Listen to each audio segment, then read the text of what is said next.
Greetings, everyone.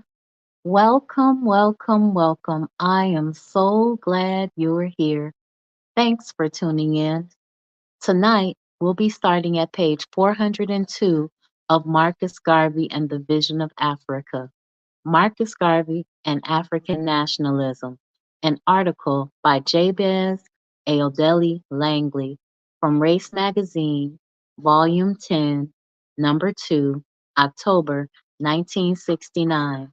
Copyright by Institute of Race Relations in London. Greetings. My name is the Revolutionary Matron, and my show is called The Learning Curve. I broadcast on a network called KWAZ Radio. There are other hosts on the network I'd like you to meet. Greetings, everyone. This is Koku from the Bitter Medicine Podcast, inviting you to tune in to the Bitter Medicine Podcast on KWAZ Radio. Peace, family. This is Oni, inviting you to listen to the Pro-Black Perspective, where Black problems are addressed with Black solutions. This is D Webb with the Harsh Reality Podcast, asking you to tune in where we tackle the news of the day that affects our community, only on KWAZ Radio. The views, thoughts, and opinions expressed here belong solely to the respondent, and they do not necessarily reflect any broadcast networks, affiliates, nor sponsors. The Learning Curve is a broadcast created for the benefit of my global community. Black is a consciousness. Content is being used for our commentary, research, criticism, education, scholarship, teaching, preaching, and news reporting. No copyright infringement is intended. I will make enunciation mistakes. I will give you my opinion about the information. And if you ever ask, I will send you my source. Marcus Garvey and African Nationalism. Nearly every work on African nationalism has asserted the influence of Garveyism on the growth of race consciousness in Africa. The nature of this influence is more often asserted than analyzed. The testimonies of the King of Swaziland, who is reported to have told Mrs. Garvey that the only two Black men he knew in the Western world were Jack Johnson, the boxing champion, and Marcus Garvey. An ex-president in Nkrumah who recollects that Garvey's philosophy and opinions had a profound influence on him during his student days in America, are usually cited as examples of Garvey's influence on African nationalist thought and politics.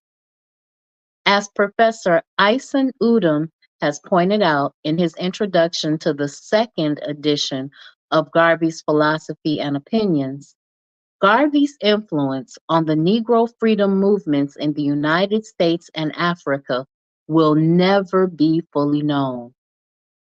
Sufficient materials exist in African and American sources for a preliminary assessment of the extent and significance of this influence.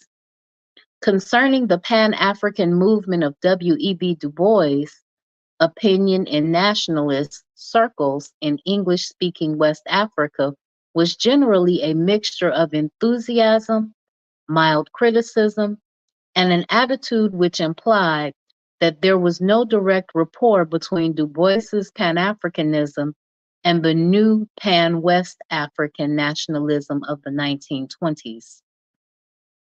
It was a grand movement to be admired and held up as an indication of a new and vigorous race consciousness, determined to assert itself in the post-war world, but at the same time, not directly related to peculiar economic and political problems of British West Africa.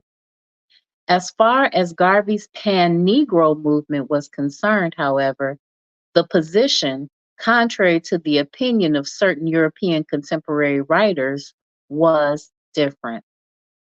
As Thomas Hodgkin has suggested, the Garvey movement may have had a more significant and widespread effect on African nationalist thought than is commonly supposed. Professor Shepherdson has already argued the thesis of Negro American influences on African nationalism, particularly East and Central African nationalism. Although the extent and significance of this influence varied somewhat, as we shall show in the West African case, some radical Negro newspapers found their way into Africa. For example, the Crusader, frequently quoted by West African papers, wrote, "The Crusader serves the colored people of the world. It circulates in nearly every big town in the U.S. It has circulation in the West Indies and Panama, in South America, and in the coastal districts of West, East, and South Africa, penetrating as far as the Kano on the Nigerian Railway, and as far as Coquhattaville on the Congo River, and in South Africa as far as Pretoria." And an American writer describing the network of influence linking Negroes throughout the world wrote as follows: "Indeed, a reader in Sierra Leone writes to the Negro World, March 26, 1921. We have been reading the Negro World for about 2 years. We have been reading other Negro newspapers such as New York Age, the Washington Bee, the Crisis, the Colored American, the Liberian West Africa, the Liberian Register.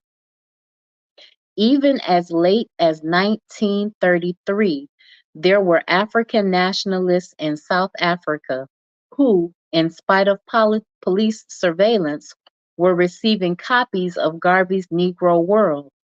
One James Stehezu, for example, signed himself Yours Africanly, wrote to the Negro World editor to express the feeling of our African brothers toward the American or West Indian brothers. His observations were frank and sharp, and he wrote, "The Africans are now wide awake in affairs affecting the Black races of the world, and yet the so-called civilized Negroes of the Western Hemisphere are still permitting the white men to deceive them as the Negroes of the old regime, Uncle Tom's stool pigeons. If the motherland, Africa, is to be redeemed, the Africans are to play an important part in the ranks and file of the UNIA and ACL. I have studied comments and opinions of 29 leading American newspapers, all colored, and to my horror, it is only one problem that is still harassing: the 250-year-old policy, please and thank you, sir, kick me and thank you. But the lion-hearted M. Garvey has cut it adrift from the new Negro. He is now admitted as a great African leader. The intellectuals like Dr. Du Bois, Pickens, Hancock, and others are obviously put to shame, hopelessly moving like handicapped professors who are drunk with knowledge who cannot help themselves. The red, the black, and the green are the colors talked about by the young men and women of Africa. It shall bury many and redeem millions. Today in Africa, the only hope of our race is gospel of UNIA, is sung and said as during the period of the French Revolution. Yet another South African, E.T. Mafutsanyana, wrote criticizing the anti-communist craze in South Africa.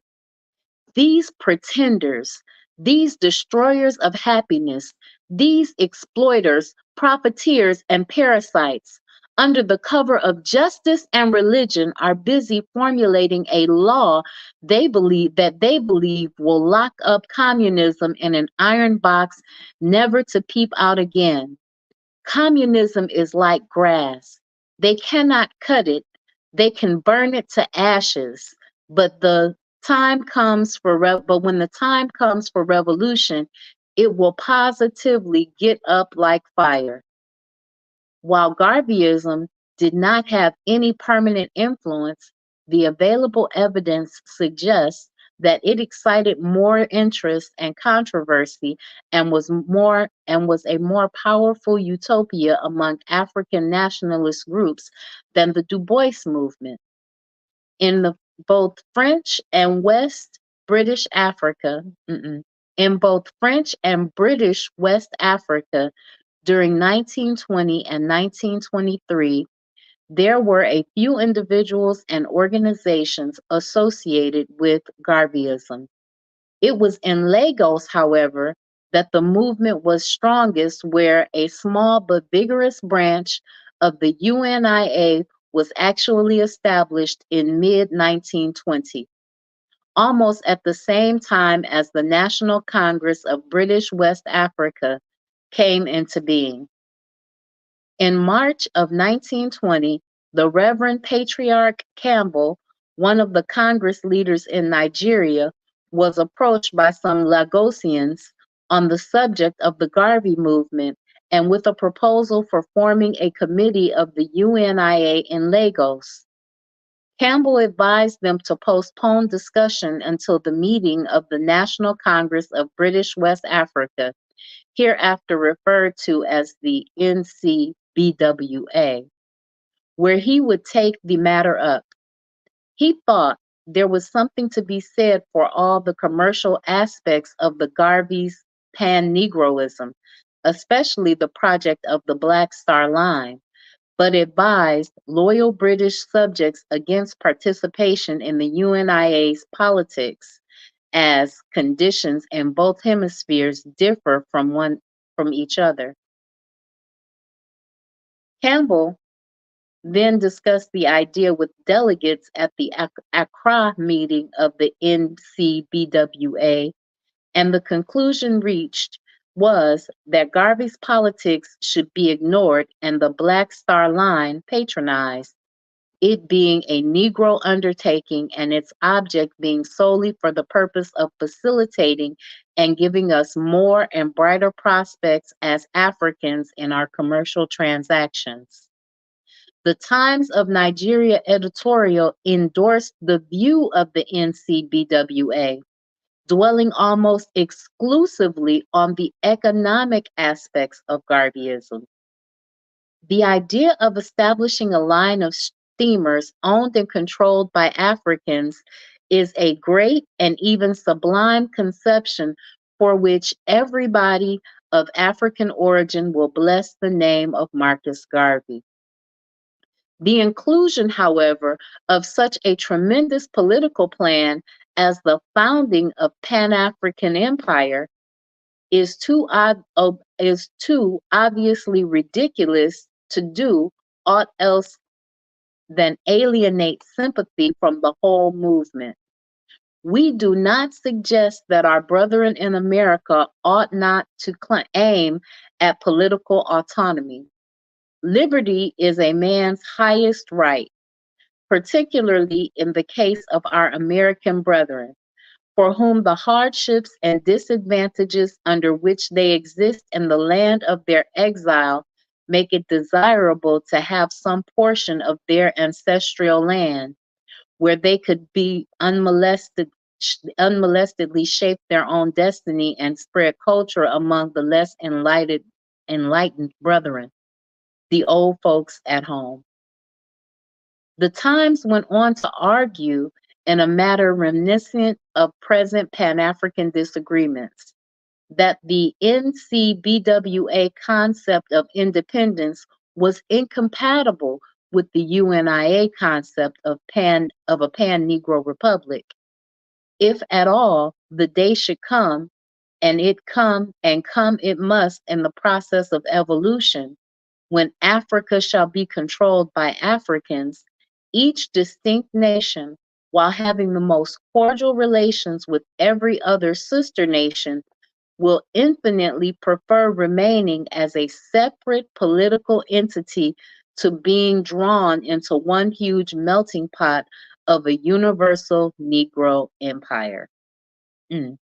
The NCBWA was cited as an example of a movement working toward the gradual independence of British West Africa within the British Empire, and Garvey was told that what Africa needed was banks, schools, industries, modern universities, and the Black Star Line, not wildcat schemes like a Pan-African republic.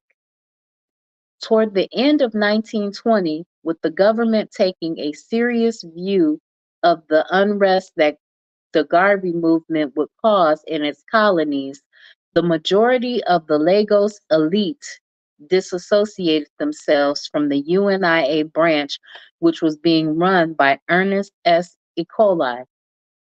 The conservative Nigerian pioneer wrote on November 26, "We advise the police to keep an eye on the Garveyites in Nigeria." Some of the leading members of the UNIA Lagos branch included Reverend W. B. Yuba and the Reverend S. M. Abiodun.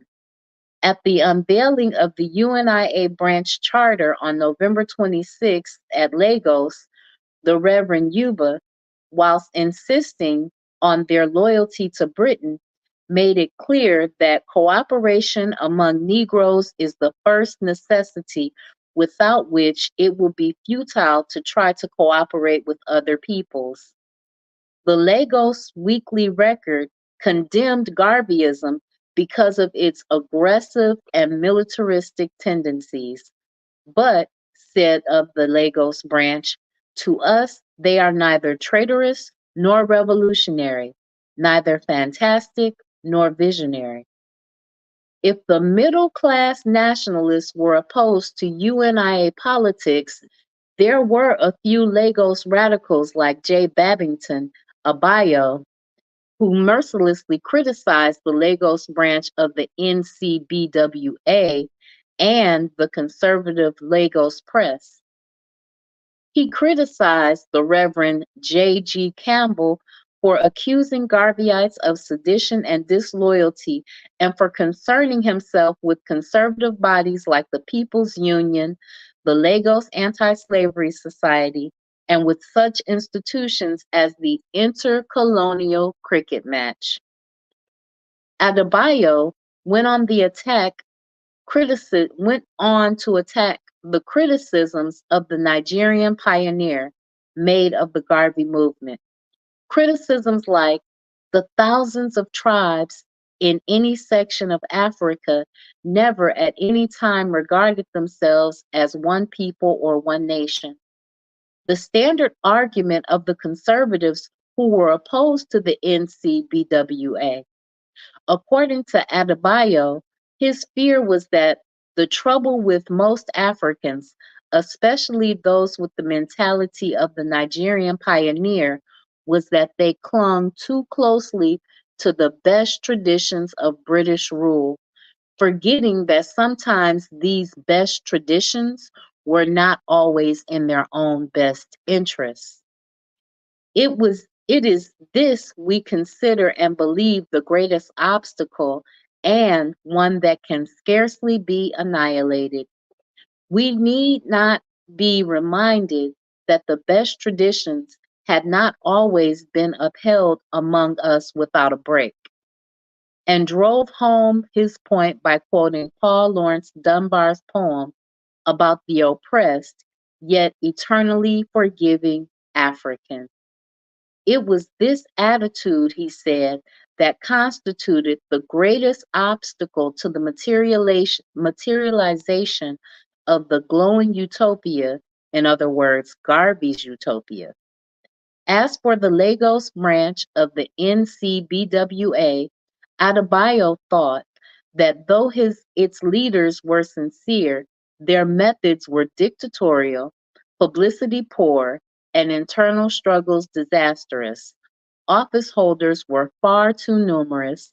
Chairmen came over chairmen, officers galore as lieutenants in the Haitian army. Whereas the Times of Nigeria took a sympathetic view of the Garvey movement, the Nigerian pioneer, representing conservative opinion in Lagos, was openly hostile to any such Pan African movement. The Sierra Leone Weekly News, perhaps representing the majority view on Garveyism, took a very constitutional view, confusing Garveyism with revolution and socialism.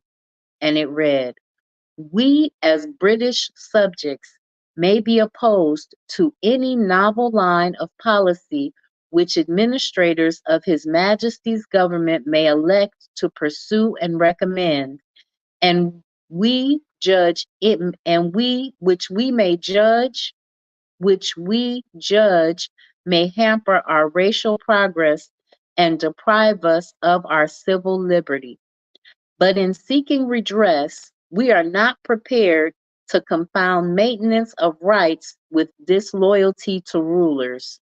With a declaration of racial independence, which may sound well in words, but has no meaning in reality. We want no gospelers to lead us into the whirlpool of revolutionary socialism." The Colonial Office, aware of the unrest Negro American activity had created in other parts of the continent, took the Garvey movement seriously, for in 1922 it sent a secret dispatch to Sir Hugh Clifford inquiring about UNIA activities in Nigeria, especially the operations of the Black Star Line. Sir Hugh in turn furnished the reports of two lieutenant governors on the subject, indicating that the Lagos Garveyites were harmless. According to him, the movement appeared to be inspired mainly by not unnatural desire on the part of Marcus Garvey and his associates to obtain money from natives of Africa, for which it is not proposed to make any very adequate return. According to his source of information, financial contributions and subscriptions had in fact been made in some cases and sent to America by malcontent Africans living in Nigeria and in employment of the government. Sir Hugh, however, had little to fear from Garveyism because he said, from what he knew of the West African, he felt certain that his notorious ability to take care of himself where money is concerned would provide a powerful check on any commercial exploitation by Garvey or others. H.C. Morehouse, Lieutenant Governor of the Southern Provinces, added that a Negro American called Cockburn, formerly employed by the Nigerian Marine, was rumored to have been given command of one of Garvey's starships, black starships, and that Garveyism has made very little headway here, and if, as appears, probably the association becomes discredited in America, it will gradually die out here. According to W.F. Gowers, Lieutenant Governor of the Northern Provinces, investigations in early 1921 in the North had shown that copies of the Negro World were being circulated among Africans and West Indians to a very small extent in some provinces, among the Kano, Munshi, and Ilorin, but that there was no evidence of UNIA propaganda. He added, "There is no likelihood at all of principles of the Marcus Garvey movement finding any encouragement outside of a very limited class of native, not indigenous, to the northern provinces." There is even less interest taken in Marcus Garvey and his movement than there was last year. So far as he knew, there could be no question of a Pan Africanist activity in the North. The Nigerian Deputy Inspector General of Police then outlined the aims of the UNIA and dwelt a little on the Black Star Line, stating that a number of West Africans have bought shares. Branches of the UNIA have been formed in Africa, America, and the West Indies, and in Nigeria its headquarters was at 72 Tinbu Square, Lagos, the president of which was Winter Shackelford, a clerk to S. Thomas and Company. The secretary was Ernest S. Ecoli, editor and manager of The African Messenger, but he had been succeeded by Reverend A.J. of the CMS in 1921. Membership was around the 300 mark, but paying members accounted to a mere 28. Heavy subscriptions and levies ensured a rather lukewarm support. There was also a brass band which the movement owned.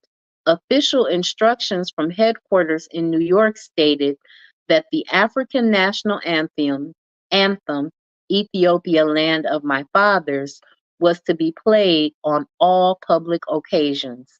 It was also stated that the Nigerian agent for the industrial wing of the UNIA, Mr. Agbibi, but no shares have been sold in Lagos, though there was some interest in the matter.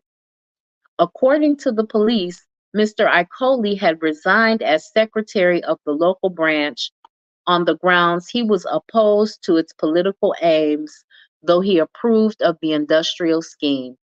He, the Deputy Inspector General, had also seen a private letter from Herbert Macaulay when the latter was in England to a friend of his in Lagos, warning him to be very careful in having anything to do with this association, as it is perilously near the borderline of treason and sedition. In conclusion, the report noted the movement is not meeting with much local success, and with the exception of the leaders, the members are lukewarm and the public generally are not in favor of it. They recognize they are much better off under British rule and have no desire to change for American Negro rule. Apart from Lagos, Garveyism attracted considerable attention in Liberia, where its activities inevitably involved Liberian American and British relations and the interests of the Firestone Rubber Company. Apart from Liberia and Lagos, the UNIA does not seem to have had much impact on other parts of West Africa. Greetings, Forecast and Sister Raw and the elders listening with her. Thanks so much for tuning in. And whoever else is listening, I appreciate you. The admirers of Garvey, however, were not all semi-educated, ignorant, and gullible. As M. Laboure argued in the 1930s, there were a few of the nationalist intelligentsia in British Africa who had studied Garveyism closely and had related it to nationalist politics. It certainly comes as a surprise that the most outspoken and eloquent commentator on the Garvey movement among this intelligentsia was that remarkable Cape Coast lawyer, as Thomas Hodgkin rightly describes him, William Usman, Gira Seki, or Kobina Seki. Gold Coast philosopher, nationalist, lawyer, and traditionalist. A controversialist and prolific writer, Sekiu was one of the most interesting personalities in Gold Coast public affairs and an example par excellence of the African intellectual in nationalist politics. Sekiu devoted two interesting chapters to the Negro question in America in his violently anti colonial book, which recommended as little contact as possible between African and European colonials. Writing in defense of the Garvey movement, he argued that any manifestation of solidarity between Africans and other Negroes was generally regarded with great suspicion by the white man who had, quote unquote, got so hopelessly alarmed by the necessary spade work that Marcus Garvey is doing toward the erection in the not very remote future of an abiding edifice of racial collaboration, that he has further overlooked the truth of the well known remark, abuse is no argument. Unlike the majority of Pan African utopians, however, Sekiu was able to perceive that the African diaspora, for various historical and sociological reasons, had ceased to have any of the attributes of a nation, and that the West Indians and Black Americans, in spite of the new race consciousness and pan-melanism, had inherited Anglo-Saxon prejudices against the African and were ipso facto disqualified from assuming any political leadership in the African continent. From Marcus Garvey's announcement regarding Africa, it is clear that he does not know even the level of acquaintance with Western ideals and of capacity to assimilate and adapt whatever comes from or is traceable to the modern world.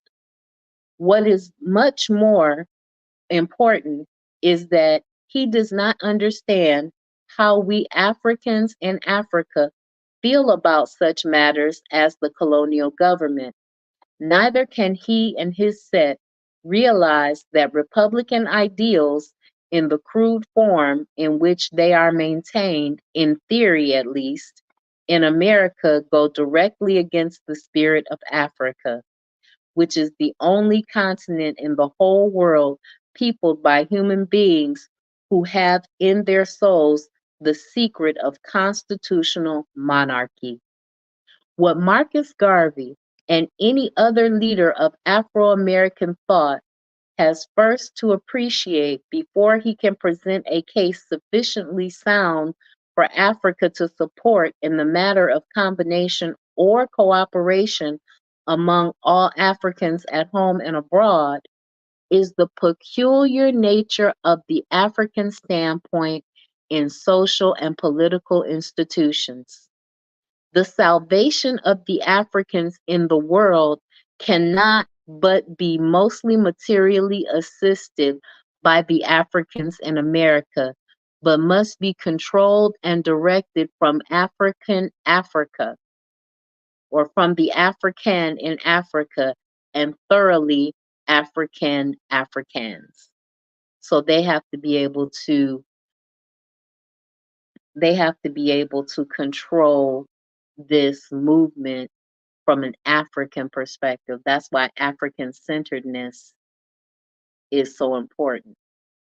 Exactly. Forecast says I missed it. Did they say Black people in America can't be a leader in Africa? That's what Sekou is saying.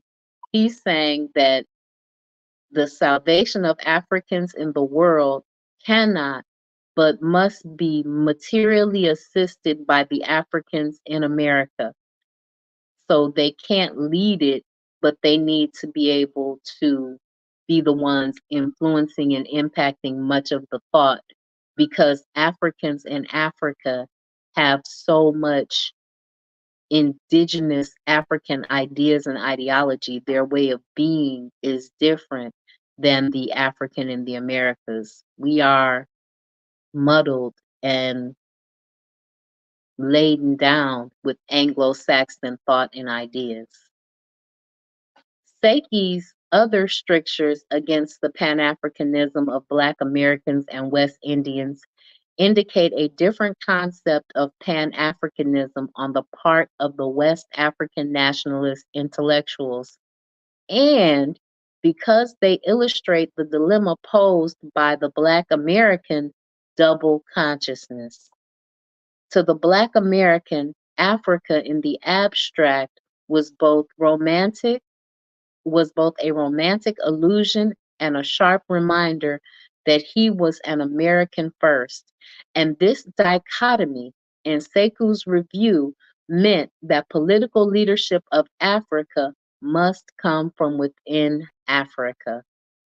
On the basis of the evidence, it is reasonable to conclude that in spite of their subjections to Garvey's concept of a Pan African state, the majority of the petty bourgeoisie nationalist leaders of the National Congress of British West Africa, on the whole, tended to be more sympathetic to Garvey's pan-Negro nationalism and its economic goals than to the more majestic, more intellectual, but ineffective movement of Du Bois. As I have shown elsewhere, the leadership of the NCBWA attempted between 1920 and 1930 to blend Pan-African idealism with a realistic consideration of their socio-economic interests. Garvey's ideas not only reached nationalist circles in West Africa and South Africa, they also reached French-speaking Africans and West Indians in Paris in the 1920s through the Dahomian Marc Kojo Tovolu Honyo, who sent copies of the Negro World to Dahomey and founded the Pan-Negro Ligue Universelle pour la Défense de la Race Noire in 1924, which sounds like the League for Universal Defense of the Black Race, I think, roughly translated. Honial was definitely a supporter of Marcus Garvey and visited the United States in 1924 as a guest of Garvey's Universal Negro Improvement Association. His sister, Mama Rose Elisha of Cantiu, informed the author that Hunau was a friend of Marcus Garvey and that Garvey's activities were well known in Cantiu and Porto Novo in the 1920s. In fact, Les Continents, the journal of Hanau's League, carried several articles of Negro American literature and politics with reprints of Garvey's speeches and accounts of UNIA meetings in America. Hunau was himself nominated UNIA representative in France and was so involved in UNIA affairs that he rashly attempted to liberate Dahomey with some Negroes in 1925 and was promptly arrested. In fact, Garvey visited France in July of 1928 and met French Negro groups in Paris, claiming that the UNIA had already cemented a working plan with the French Negro by which we hope to carry out the great ideals of the UNIA. My visit to France is indeed profitable, and I do hope for great results. Although Garvey's movement had no direct contact with Equatorial Africa, French and Belgian officials were prone to attribute any local disturbances in their colonies to Garveyism and to the Pan-African movement in general. Between 1920 and 1923, synchronistic and prophet movements sprang up in West, Central, and Equatorial Africa, the most serious being the prophet movement in the Belgian Congo, led by Simon Kimbangu and Andre Yengo. Belgian officials saw this as nationalist movement spread by Garveyism and its Negro American missionaries. Remember, missionaries are on a mission, and we need more Negro American missionaries, who were alleged to have distributed copies of Garvey's Negro World with seditious literature and hymns in the Congo, especially around Kinshasa. and Stanley Poole.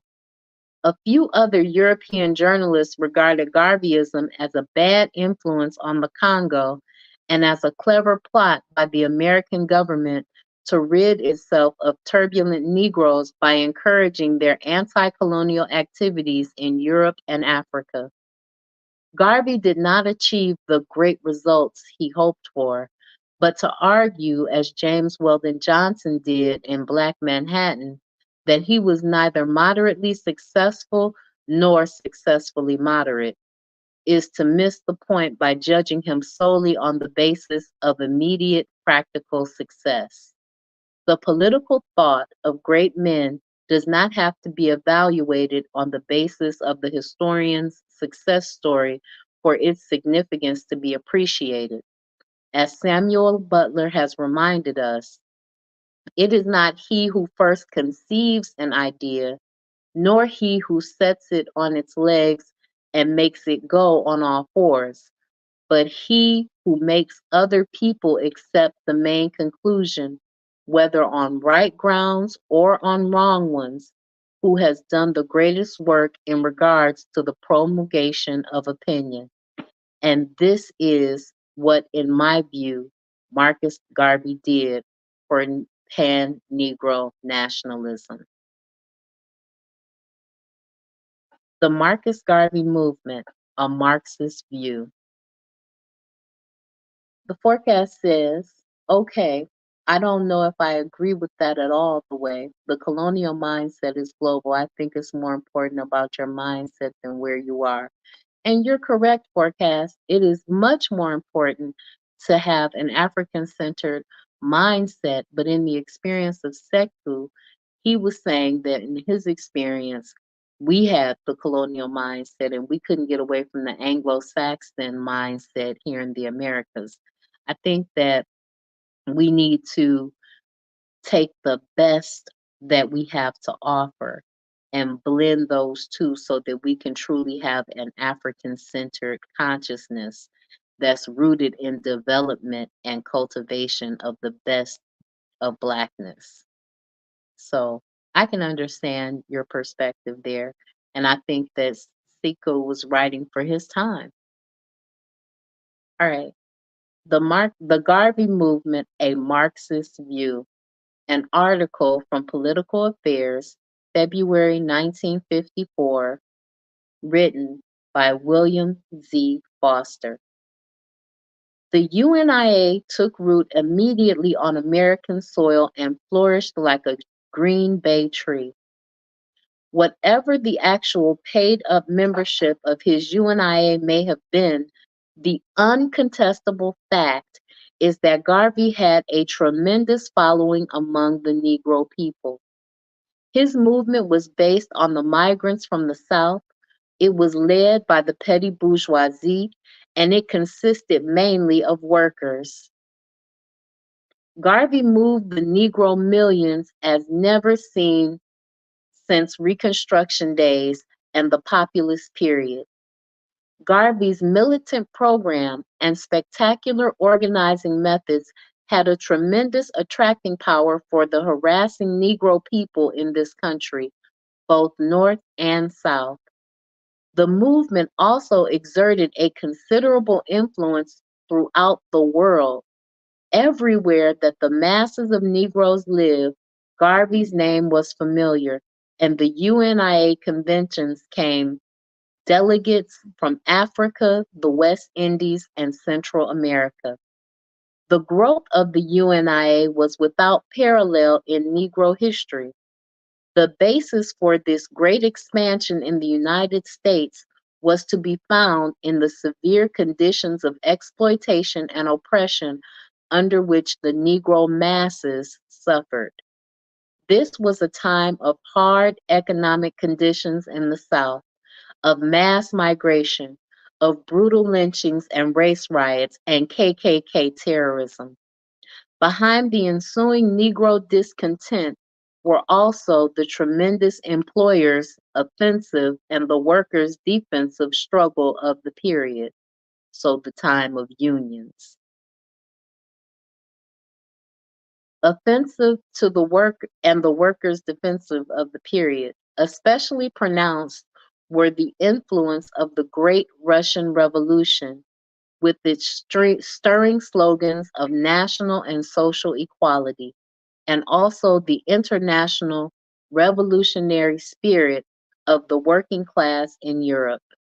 Negative causes for the success of the movement were the failure of the conservatively led NAACP and the Urban League to give militant leadership to the embattled Negro people and the widespread white chauvinism of the AFL, Socialist Party, farmers' organizations, and etc. In the midst of this, Garveyism came as a flash of hope to the doubly exploited and oppressed Negro masses. Its militancy fitted in with the indomitable fighting spirit expressed by the Negro people during the bitter years following World War I. A Negro commentator thus describes the enthusiasm behind Garvey's leadership as follows. The bands of black peasant folk flock to Garvey. They worship him. They feel he is saying the things which they would utter were unable to articulate. Were they able to articulate? They swarm to hear his fiery rhetoric. They pour their money into his coffers. They stand with him through thick and thin. They idolize him as if he were a black Demosthenes. Negro women took an active part in the whole movement. So they worshiped him as a demigod. Back to Africa. The central political slogan of the Garvey movement was Back to Africa. Garvey held that it was impossible for Negroes to get justice in countries where they formed a minority, and that they must migrate to Africa, their traditional homeland. He cultivated this plan with all the skill of a great master of mass agitation. In this respect, he was hardly been excelled by any agitator in American history. In the early militant stages of his movement, he understood profoundly how to appeal to the oppressed and insulted Negro people and give them a new sense of national pride, dignity, hope, and power. He went beyond mere verbal propaganda, actually setting up in the United States a miniature replica of the governmental regime that he hoped to create in Africa. In 1921, he organized the Empire of Africa with himself as head and also set up armed forces with which eventually to clear Africa of white invaders. The Back to Africa movement undoubtedly exerted a strong pull upon the Negro people. It expressed their traditional longing for land and freedom, and it dovetailed with historic tendencies among the Negro people to migrate out of the South to Africa, to the West Indies, to Canada, to the West, to the North, anywhere to escape from the purgatory of the Southern planters. But the Negro people were realistic enough even during the high thrills and excitement of the Garvey movement, to realize that at most, comparatively few of them could ever reach Africa, at least within a measurable time. A most important factor that accounted for the great upswing of the Garvey movement during its early stages was its aggressive protest against the wrongs inflicted upon the Negro people and its ringing demand for their redress. This fitted right in with the rising militancy of the Negro people during these crucial post-war years of offensives by the employers and the struggle by the masses. This was the time of the new Negro as expressed in the Messenger, the Crusader, the Challenge, and The Emancipator, and other fighting journals and books of the period. The new Negro, as conceived by the messenger, was one who was quite willing to die if need be in defense of himself, his family, and his political rights. He stood for absolute social equality, education, physical action and self defense, freedom of speech, press, and assembly, and the right of Russia to self determination. Garveyism flourished in its initial militancy and expanded in the midst of its growing spirit of struggle. Disastrous business ventures. Translating his burning nationalist evangelism into deeds, Garvey proceeded to prepare for the actual transportation of his people to Africa. These business ventures were most unfortunate for Garvey and the UNIA. How much Garvey was responsible for the welter of corruption that developed in the organization is problematical. The probability is that he, personally, was financially honest, but he was surrounded by a number of crooks and incompetents who flocked into the company when the money began to pour in. Garvey was a very great political agitator, but he obviously knew little of the complexities of business and less of the wiles of business thieves. The political decay of Garveyism. While the financial debacle of the Black Star Line was in the making, the UNIA itself was going through a process of political decay.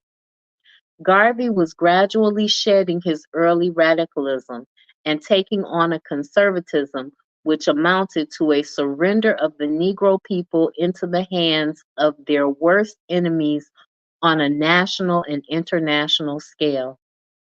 Garvey tended more and more toward the supplicating line of his friend Booker T. Washington. The political degeneration of the Garvey movement was directly related to the subsiding of the great post-war struggle of the workers in this country and also to the temporary lull in the profound revolutionary movement which shook Europe in the early years after World War I. Garvey took the line of surrender characteristic of social democratic and national reformists. This collided with the basic interests of the harassed Negro masses, and his movement proceeded to fade away. Its decline set in early 1921. Garvey dropped his demands for Negro rights and concentrated everything upon his utopian plan of a mass return to Africa.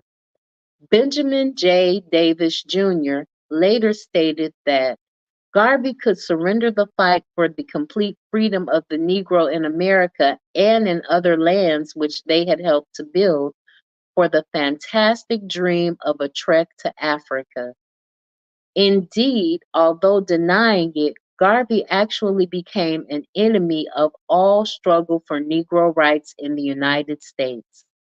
He sharply opposed trade unions, which had long Jim Crowed Negroes, and warned the Negro to be careful of the traps and pitfalls of white trade unionism. It seems strange and a paradox, but the only convenient friend the Negro worker or laborer has in America at the present time is the white capitalist. If the Negro takes any advice, he will organize by himself and always keep his scale of wages a little lower than the whites until he is able to become his own employer. Garvey also stated that capitalism is necessary to the progress of the world, and those who unreasonably and wantonly oppose or fight against it are enemies to human advancement. Garvey depreciated all struggles for social equality for Negroes. He said, "Let foolish Negro agitators and so-called reformers encouraged by deceptive and unthinking white associates, stopped preaching and advocating the doctrine of social equality. As Robert Minor put it, by a process of elimination, all demands which were offensive to the ruling class were dropped one by one, and the organization settled down to a policy of disclaiming any rights for the Negro people in the United States. Instead of his early threats to refuse to obey segregation laws and to oust the imperialists from Africa, Garvey later put out a slogan: "The Negro must be loyal to all the flags under which he lives." From holding a friendly attitude toward the USSR, Garvey became a militant Soviet hater. The UNIA degenerated into a mass deportation movement, hardly to be distinguished from the old reactionary American Colonization Society launched in 1817. Garvey appeared to be the white chauvinism of the ruling class, with his offer to settle the Negro question by getting rid of the Negroes altogether, by shipping them off to Africa.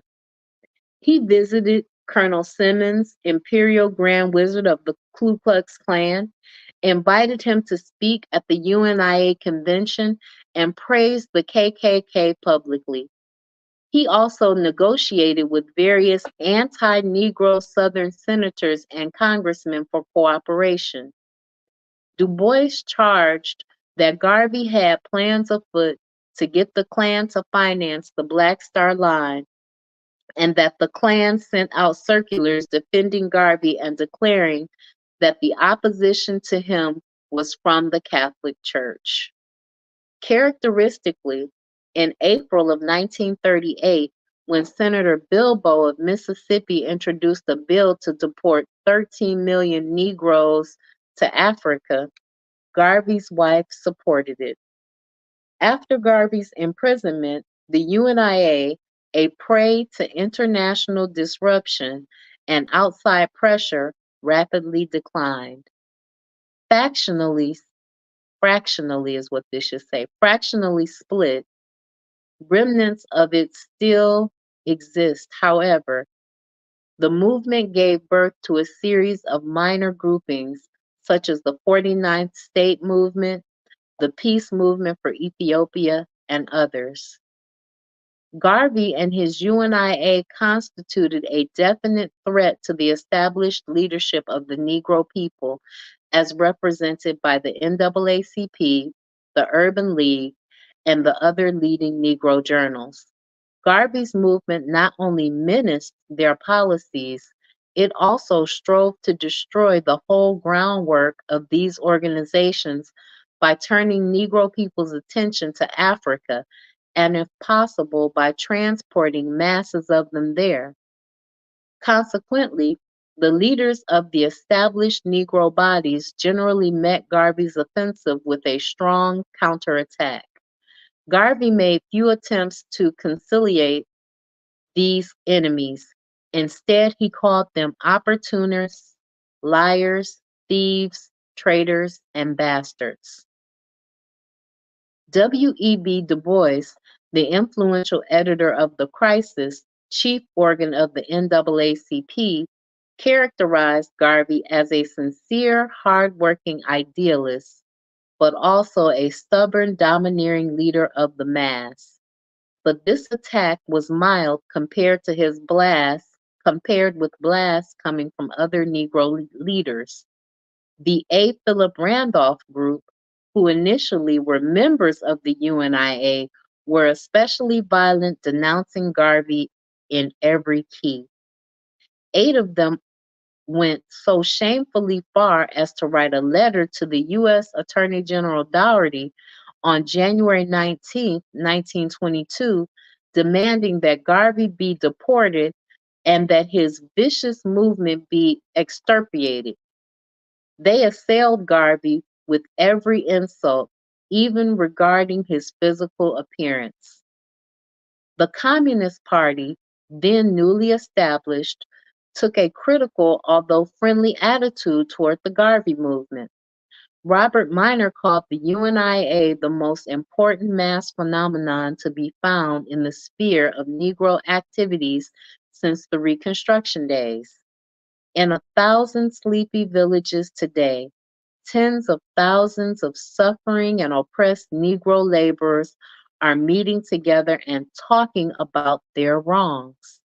The Communist Party, which opposed the Back to Africa slogan, sent a letter to the 1924 convention of the UNIA criticizing mistakes of the organization and pledging to support the general liberation fight of the Negro people. The letter, signed by Charles E. Ruthenberg and William Z. Foster, stated the party line: "We stand for driving the imperialist powers out of Africa and for the right of self-determination of the peoples of Africa. In taking this stand, we point out that it is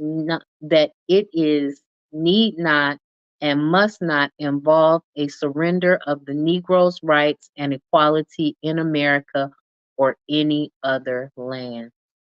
Give me one moment. So as you can see, the socialists seem to be actually on their side a little bit. They seem to feel that working with working the way that Garvey was working was going to be the only way that they could move forward. Garvey's Negro nationalism. Garvey was the voice of the Negro petty bourgeoisie, seeking to secure the leadership of the Negro peoples by subordinating their national feelings and needs to class interests. It was trying to develop commercially, industrially, and politically. This was the significance of the whole string of cooperative enterprises: grocery stores, laundries, restaurants, hotels, printing plants, and above all, the Black Star Line, which his movement built up. Planning to create a great Negro state in an industrialized Africa, Garvey was obviously speaking not merely in the vague, indefinable terms of race, but in the concrete and definite concepts of bourgeoisie nationalism. What he had in mind for Africa was some kind of replica of a capitalist society in the United States.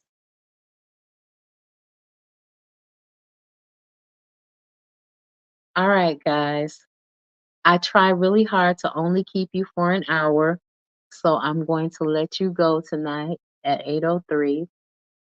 Did you have any thoughts about Garvey and what the writers were talking about? I think that we need to I think that those opening lines that say people don't analyze Garvey because he influenced several thought leaders.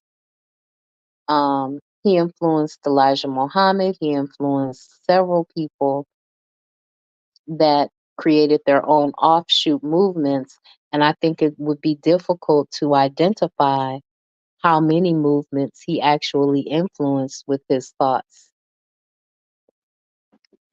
All right, guys. So I will see you tomorrow night at 7 p.m. Eastern Standard Time, where we will pick up on page 421.